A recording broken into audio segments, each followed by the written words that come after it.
আজকে তোমাদের সাথে শেয়ার করব কুটুসের জন্য কিভাবে কই মাছের ঝোল রান্না করি একদম বিনা মশলায়। ঠিক আছে, তোমরা অবশ্যই একটু দেখতে থাকো।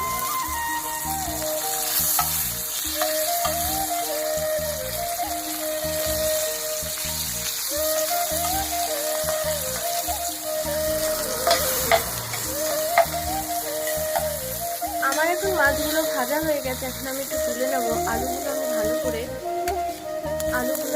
করে এবার একটু ফ্রাই করে নেবো। ঠিক আছে, আমি দুটো পিস করে নিয়েছি। এখন একটু আলুগুলো একটু ভালো করে একটু সেদ্ধ করবো, না হলে না সিদ্ধ হতে চাইবে না। ঠিক আছে, তো আমি এই কারণে একটু ভালো করে ভেজে নেব।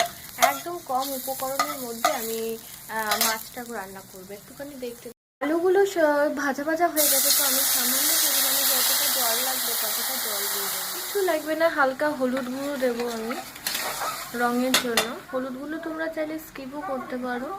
আর যতটুকু পরিমাণে লবণ লাগবে ঠিক ততটুকু পরিমাণে আমি লবণ দেবো। যেহেতু বাচ্চা খাবে, একদম 1.5 বছরের বাচ্চা, তো আমি সেই কারণে বেশি কিছু দেবো না। আর সামান্য একটু আমি জিরে গুঁড়ো আজকে অ্যাড করছি। ঠিক আছে, তোমরা চাইলে দিতেও পারো, না চাইলেও দিতে পারো।